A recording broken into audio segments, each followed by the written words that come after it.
Jirachi ou pas. Victini, j'adore vraiment beaucoup ce Pokémon. C'est un de mes Pokémon préférés, donc le Pokémon 0. Et lui, je me rappelle plus du tout. Je sais que c'est dans Soleil et Lune, mais j'ai beaucoup moins suivi les dernières générations. Hop.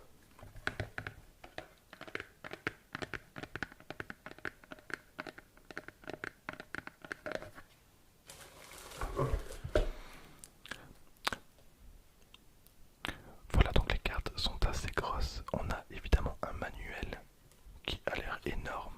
Oui, il est totalement. Regardez l'épaisseur de ce manuel. Hop, on va voir ça directement. On va l'ouvrir.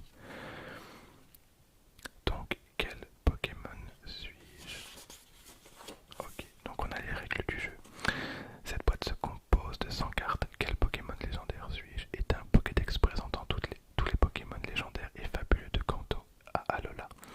Celui qui contient toutes les informations dont tu auras besoin pour devenir aussi incollable que Sacha. J'en ai marre de lire cette phrase, c'est faux. Et remporter le jeu.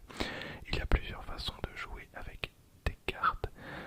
Choisis la règle que tu préfères avant de démarrer une partie. Donc règle 1, chacun pour soi. Règle 2, jeu en équipe. Règle 3, chrono à partir de 2 joueurs. Ok, et donc là on a un Pokédex, mais c'est incroyable ça par contre. On a un Pokédex, alors il n'y a pas toutes les générations, hein, j'imagine du coup. Ça s'arrête jusqu'à Soleil et Lune, je pense. Donc ça s'arrête jusqu'au Ultra Chimère. Hop, Ultra Necrozma. Et ben je ne savais même pas que ce Pokémon existait, donc Ultra Necrozma. Incroyable. Voilà, j'ai totalement zappé certaines de ces versions, notamment XY et Soleil et Lune. J'ai pas joué du tout, donc je m'y connais absolument pas. Mais les 4 premières, je m'y connais beaucoup. La cinquième, je m'y connais, mais j'ai pas du tout apprécié. Et la dernière, je l'ai faite, mais j'ai pas été très convaincu. Voilà, et ici, on a évidemment donc les questions. Hop, les cartes sont assez grandes, donc c'est assez agréable. Je m'attendais à des cartes beaucoup plus petites. Donc on a 2 paquets, je pense. Est-ce que le reste de la boîte est vide? Oui, totalement. Donc le reste de la boîte, désolé pour la petite coupure, mais ça a fait un bruit épouvantable. Alors on a donc les deux, hop, les deux paquets de cartes. Donc il y a 100 cartes, hein, si j'ai bien compris. Et ce sont des quiz. Alors on va en regarder quelques-unes. Si les questions sont vraiment sympas, je ferai peut-être une vidéo où je vous poserai des questions et on verra. Ça peut être vraiment cool de tester vos connaissances. On va faire un test. Alors, sous cette forme, ce Pokémon légendaire d'Unis possède de grandes ailes. Il peut créer de violentes tornades. Comment s'appelle-t-il?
vous ayez la vidéo, je pense 2 jours après maximum, parce que je trouve ça sympa. Donc je vais faire une vidéo où je vais vous poser 20, 25, 30 questions et on verra qui d'entre vous est le plus calé. Voilà, donc sur ce, un grand merci d'avoir regardé cette vidéo. J'espère qu'elle vous aura détendu et moi je vous dis à très bientôt pour d'autres vidéos. Et à dans 2 jours du coup pour le grand quiz du Pokédex sur ma chaîne.